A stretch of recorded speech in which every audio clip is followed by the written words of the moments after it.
Mungkin di sini sudah ada yang ngajar di PAUD, sudah ada yang ngajar di PAUD. Nanti lebih mudah lagi diaplikasikan, langsung nanti datang ke rumah langsung diaplikasikan teori yang akan kita bahas pada siang hari ini. Nah, jadi untuk pembahasan kita hari ini tentang pengelolaan pembelajaran ini, yakni tentang teori belajar dan pembelajaran anak. Nah, yang mana teori belajar ini ditinjau dari 4 teori yang akan kita bahas. Mungkin banyak teori-teori lah, tapi kita bahas yang 4. Yang pertama ada teori apa? Teori behavioristik. Yang kedua ada teori apa? Kognitivistik. Yang ketiga konstruktivistik. Yang keempat humanistik. Ada 4 teori tentang teori belajar dan pembelajaran yang kemudian ditinjau dari 4 teori ini: behavioristik, kognitivistik, konstruktivistik, dan yang terakhir ada humanistik. Kira-kira sudah tahu lah tentang teori ini? Sudah tahu? Sebagian sudah ada yang mungkin sudah dipraktikkan di dunia di sekolah lah. Baik, kita ulas satu persatu. Nah,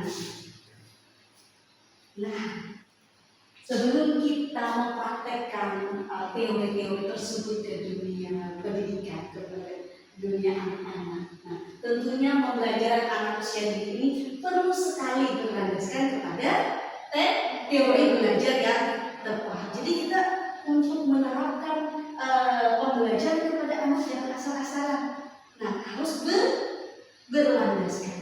Mungkin kita melihat dari caranya Rasulullah mendidik anak. Kemudian kita bisa juga berpedoman kepada teori tadi. Teori ini bisa diaplikasikan. Tapi dengan catatan tidak semua teori itu dapat kita aplikasikan ke dalam pembelajaran. Tidak semua lah. Jangan sampai hari ini pakai teori ini, besok teori ini. Jadi tidak semua. Baik. Kemudian pemahaman teori belajar ini membantu guru untuk menciptakan pengalaman belajar yang lebih bermakna. Kemudian setiap teori ini akan memberikan kontribusi yang unik yang dapat saling melengkapi. Jadi setiap teori ini tidak utuh semuanya lah. Pasti ada kekurangan dan juga kelebihan. Kekurangannya ditambah dengan teori yang selanjutnya sehingga baik, kita lanjut. Sekarang ke tujuan pembelajaran. Jadi ibu harapkan nanti setelah mahasiswa memahami tentang 4 teori tadi, ibu harapkan nanti mahasiswa mampu memahami konsep dasar tentang teori 4 tadi.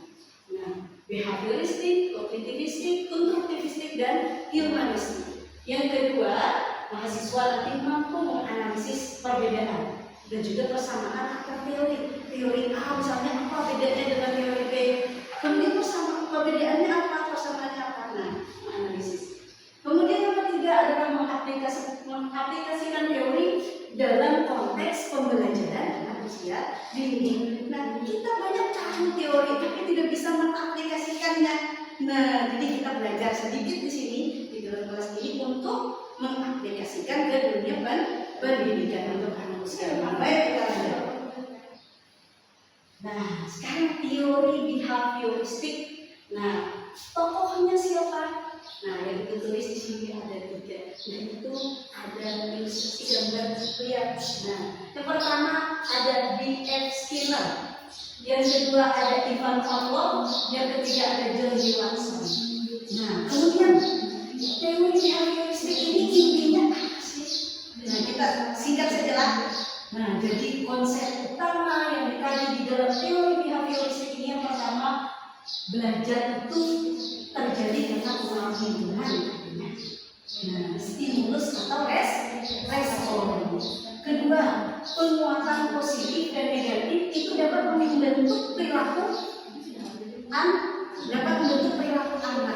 Lingkungan itu akan mempengaruhi perilaku anak. Contohnya, ini adalah penerapan dalam pembelajaran anak. Yang pertama, di dalam kelas kita biasanya kan memberikan reward kepada anak-anak. Pernah. Misalnya yang belum belajar lawan adik, ya lah, selalu memberi hadiah lawan adik. Pernah. Nah, memberikan reward ketika anak melakukan hal-hal positif. Misalnya hari ini anak berperilaku baik terhadap temannya. Misalnya ada anak yang dibantu oleh teman yang lain. Berarti kan dia melakukan perilaku yang positif.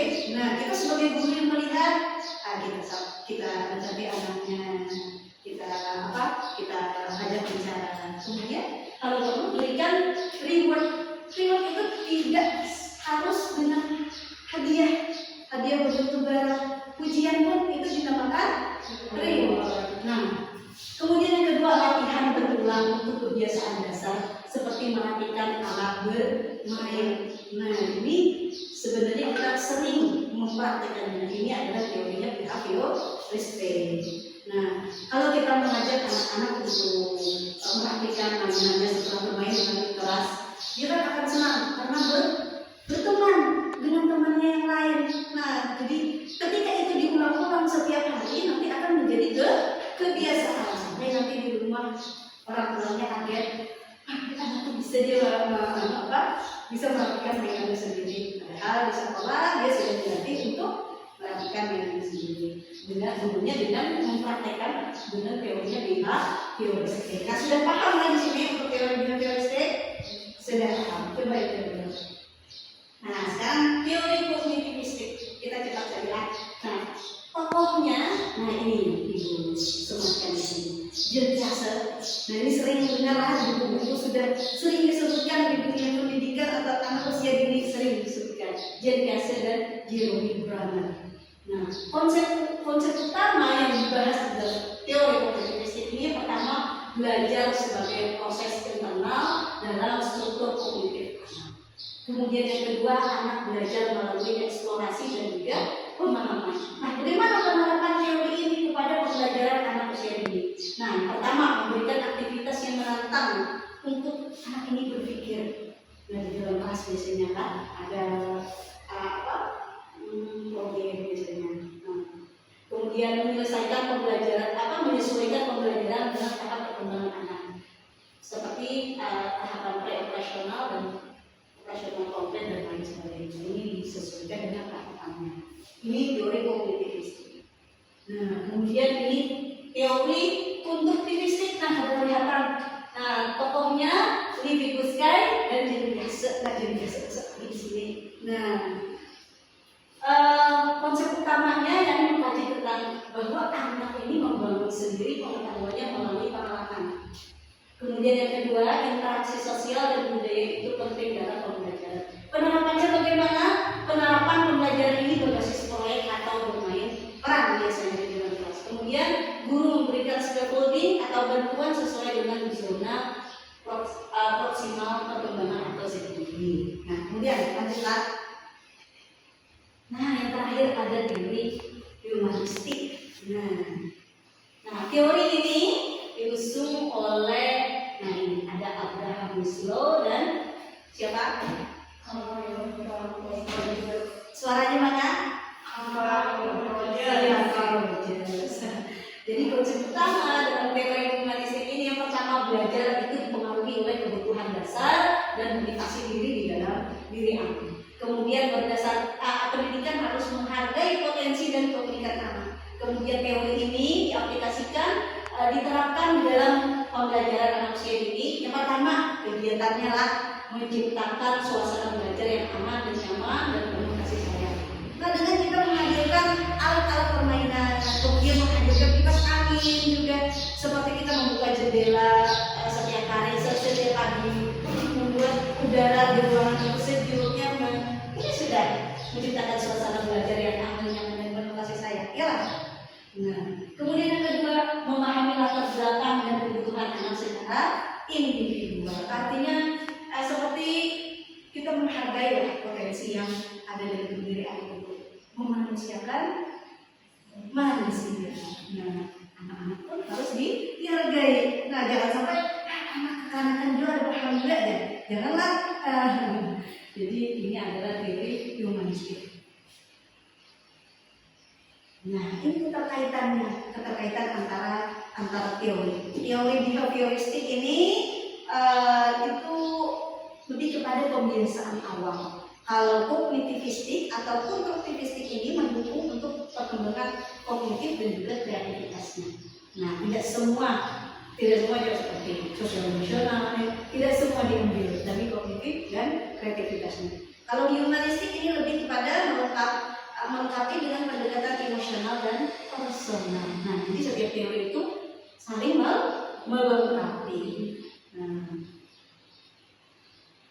Nah, ini strateginya: studi kasus penerapan teori, kegiatan mengenal warna, misalnya behavioristik, menghafal warna melalui lagu dan penguatan.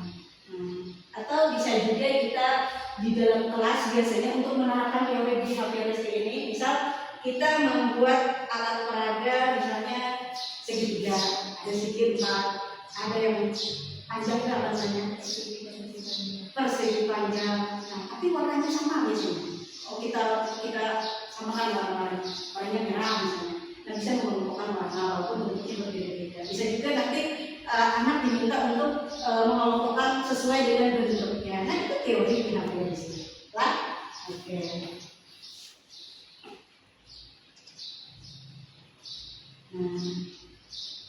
Baik, kira-kira sudah paham tentang teori, 4 teori tadi sudah ada?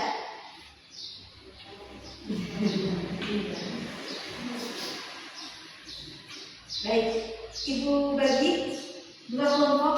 Nah, di sini kelompok 1, ini kelompok 2 lah. Nah, lihatnya sampai sini. Nah, kelompok 1 dan kelompok 2. Nah, ceritanya di sini Ibu akan memberikan contoh kegiatan. Kemudian bagian nanti sebutkan kira-kira kegiatan tadi masuk teori yang mana. Bisa dipahami? Misalnya tadi Ibu memberikan ribuan di dalam kelas itu, berarti teori apa tadi? Behavioristik. Apa? Humanistik.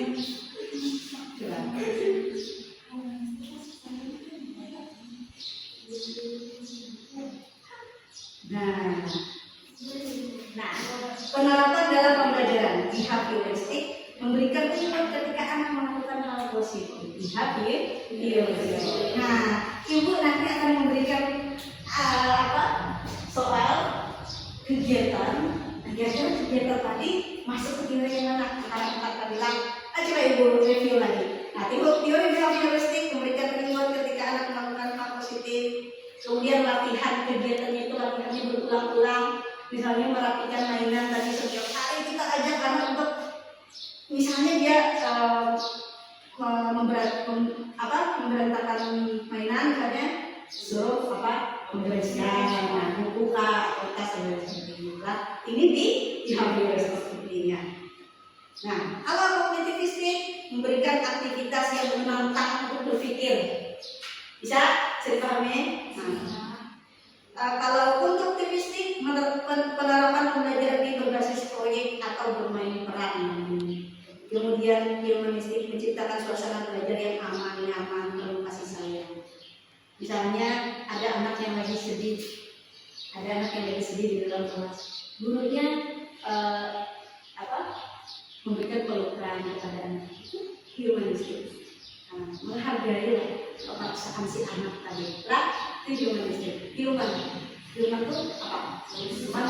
Manusia kan manusia.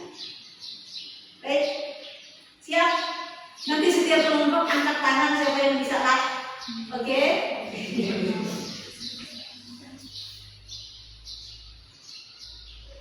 Nah, contoh kegiatan di luar ini, contoh teori apa ya? Ibu bacakan dulu. Guru mengatakan siapa yang bisa menyimpan mainan dengan rapi akan mendapat bintang. Nah, anak diberi stiker bintang di papan nama mereka setiap kali melakukan perkara tersebut. Jika terkumpul 5 stiker, anak diberi hadiah kecil atau pujian khusus. Ini masuk penerapannya itu teori yang mana? Siapa yang bisa angkat tangan? Ayo kelompoknya mana? Yang kelompok 1. Teori behavioristik Iya, betul. Iya, teori behavior listrik. Nah, coba kita review di atas. Nah, bahwa teori behavior listrik tadi apa? Nah, penerapannya memberikan reward ketika anak melakukan hal-hal yang positif. Baik, kita lanjut satu lagi. Iya, nah, kegiatan tersebut contoh dari teori apa ya? Nah, seorang anak pemalu, dia itu enggan berbicara di depan teman-temannya. Guru tidak memaksa, coba. Kata kuncinya tidak memaksa, melainkan membimbing secara bertahap. Misalnya, anak diminta memilih gambar favorit, lalu menceritakan pada guru secara personal dulu sebelum bercerita ke teman, memberikan penguatan emosional dan menciptakan rasa aman agar anak ini percaya diri. Dari si guru tidak memaksa, termasuk teori yang mana? Ayo sudah. Ya, ini humanistik betul? Betul. Ya, tepuk tangan. Ini adalah teori behavioristik. Coba kita review lagi sedikit. Nah, penerapan dalam pembelajaran anak menciptakan suasana belajar aman, nyaman, dan penuh kasih sayang, kemudian memahami latar belakang dan kebutuhan anak secara individual.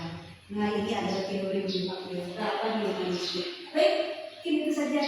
Cukup sampai di sini kita lah untuk pertemuan kita pada siang hari ini. Terima kasih. Tetap semangat, pantang menyerah. Assalamualaikum.